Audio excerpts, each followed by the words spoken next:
안녕하세요. 모코리 한방병원 박한솔 원장입니다. 척추관 협착증 초기와 중기에는 주로 통증을 호소하지만 말기 협착증으로 진행되면 좁아진 척추관 속에서 신경이 계속 눌려있는 탓에 하지 근육 기능이 점점 떨어지면서 근력이 약화돼 근위축이 오며 허리와 하지가 굳어지면서 강직되고 뻣뻣해지는 증상이 매우 심해집니다. 또한 신경이 지속적으로 눌리며 신경 주변의 혈액순환이 잘 되지 않아 감각이 저하되고 감각 기능 이상이 옵니다. 결국 말기 협착증은 종국적으로 다리에 힘이 빠져 몇 걸음도 걷지 못하게 되는 상태가 되는 건데요. 이에 말기 협착증은 통증 치료뿐만 아니라 반드시 떨어진 근력을 회복하는 재활 치료가 필요합니다.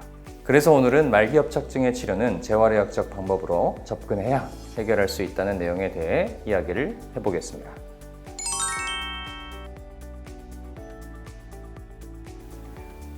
협착증은 말기로 갈수록 통증보다는 신경이 압박되어 지속적으로 다리 근력이 떨어지면서 결국 다리에 힘이 빠져서 걷는 것이 힘들어지는 것이 문제입니다. 그런데 수많은 환자들이 협착증 치료를 디스크 치료 받듯이 하고 있고 많은 병원에서도 협착증 치료를 디스크 치료하듯이 하고 있습니다. 즉, 디스크처럼 통증 치료 위주로 접근한다는 것입니다. 그러나 협착증은 디스크 치료처럼 단순 통증 치료로만 접근하면 안 되고 통증 치료와 더불어 약해진 근육의 기능을 회복하는 재활 치료를 반드시 병행해야 합니다. 여러분의 재활 치료에 대한 이해를 돕기 위해 재활 치료를 많이 하는 다른 질환과 비교하여 설명드리겠습니다. 재활 치료 하면 가장 먼저 떠오르는 질환이 뭐가 있을까요? 많이들 아시는 중풍, 즉 뇌졸중입니다. 이 질환은 뇌신경 손상으로 인해서 한쪽 마비, 즉 편마비 등의 후유증을 많이 겪게 됩니다. 편마비는 우리 몸의 한쪽, 특히 한쪽 팔다리에 마비가 오는 증상으로 근육이 뻣뻣하게 굳고 근위축이 동반될 수 있으며 운동, 보행장애 등의 문제가 발생하게 됩니다. 이러한 이유로 누구나 중풍은 재활적인 치료를 받아야 한다고 생각합니다. 이때 한방치료도 중풍 재활치료에 큰 역할을 하고 있는데 침치료, 약침치료 등을 통해 굳어버린 근육을 풀어주고 해당 부위의 혈류를 개선해 뇌졸중 환자의 후유증 회복을 도울 수 있습니다. 말기 협착증도 이러한 뇌졸중과 마찬가지로 재활치료가 필수적입니다. 협착증은 수년 혹은 10년 이상에 걸쳐 진행되는 만성적인 성격의 질환입니다. 그래서 보통 환자들이 증상이 심각하다고 인지한 기간보다 5배에서 10배 이전의 기간에 이미 병이 시작된 경우가 많기 때문에 일회성 치료로 빨리 쉽게 낫기가 어렵습니다. 따라서 충분한 시간을 가지고 치료와 더불어 생활관리, 운동까지 지속적으로 신경을 써주는 재활적인 접근이 필요합니다.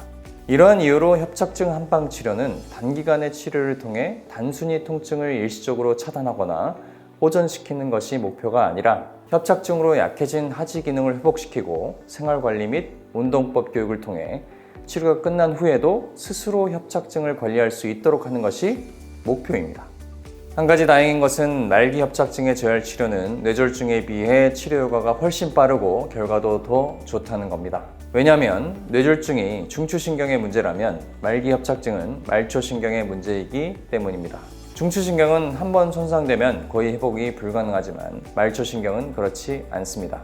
게다가 말기 협착증은 말초신경의 압박으로 감각기능 저하, 운동능력 저하, 굳고 뻣뻣해진 근육으로 인해 보행에 문제가 생긴 것으로 아직 신경이 완전히 손상되지 않은 상태입니다.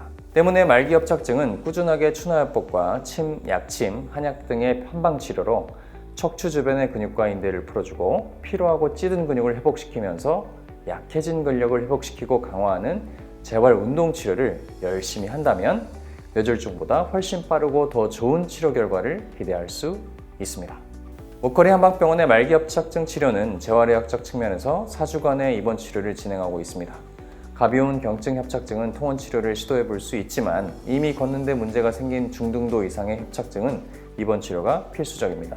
그 이유는 첫 번째, 말기 협착증 환자는 몇 걸음도 걷기 힘들 정도로 보행이 어렵기 때문에 통원 치료를 받으며 왔다 갔다 할 수가 없으며 둘째로, 통증 치료와 더불어 약해진 근력과 위축된 근육의 기능을 살려주고 걸을 수 있게 만들어주는 재활 치료는 반드시 입원 치료를 기반으로 해야 하기 때문입니다. 내 허리가 감당할 수 있는 활동량과 운동량을 의료진과 찾고 체계적으로 운동량과 보행량을 늘려가고 내 몸에 맞는 운동법과 생활관리법을 교육하는 것은 하루 이틀 만에 되는 것이 아니고 약 한 달 정도의 기간 동안 한의사가 환자 한 명 한 명을 살피는 노력이 필요합니다. 특히 한의학은 협착증 재활치료에 굉장히 잘 부합하는 매우 좋은 의학이라고 말씀드릴 수 있는데요. 왜냐하면 양방에서 보통 재활적인 치료를 한다면 진단부터 통증 치료, 재활운동 치료 등 다양한 치료를 여러 사람이 나눠서 진행하지만 한방에서는 진단부터 통증 치료, 재활운동 치료 및 생활관리법 교육 등 전체 치료 과정을 한의사가 처음부터 끝까지 책임지고 다 하기 때문입니다. 한의사는 직접 손으로 환자의 근육을 일일이 만져보면서 이를 기반으로 영상검사 결과와 함께 정확하게 진단하고 직접 약침을 놓고 추나치를 하면서 굳고 뭉친 근육을 풀어줍니다. 이러한 근육치료뿐만 아니라 환자 상태에 맞는 1:1 맞춤형 재활 프로그램을 하나하나 만들고 재활운동 및 생활관리를 직접 다 교육하고 이를 함께 실행하는 것까지 모두 다 합니다. 이것이 한의사의 역할입니다. 이러한 이유로 한의학은 말기협착증 재활치료에 정말 좋은 의학이 될 수밖에 없습니다. 그런데 아쉽게도 현대의학에서는 말기협착증을 모두 신경외과나 정형외과에서 보고 있습니다. 환자들도 말기협착증은 수술을 해야 한다고 생각하는 경우가 많고요. 그런데 퇴행이 매우 극심한 말기협착증 환자들은 대학병원에서도 수술을 해주지 않는 경우가 많습니다. 저희도 이런 경우 대학병원에서 수술을 안 해주는 이유가 궁금한데요. 이럴 때 의사분들도 왜 재활의학적인 접근은 생각해보지 않을까 궁금하긴 합니다. 그런데 어떻게 생각해보면 대학병원은 병실의 구조상 빠른 치료와 퇴원이 목적인 급성기 환자를 주로 보기 때문에 협착증과 같은 만성기 환자를 현실적으로 한 달 동안 입원시켜서 치료를 하는 것은 어려울 거라고 생각이 들긴 합니다. 아무튼 저희가 협착증 재활치료과에 대한 연구 결과를 계속적으로 발표하다 보면 미래에는 양방병원에서 심한 말기 협착증 환자를 재활의학과에서 보지 않을까라는 생각을 해봅니다.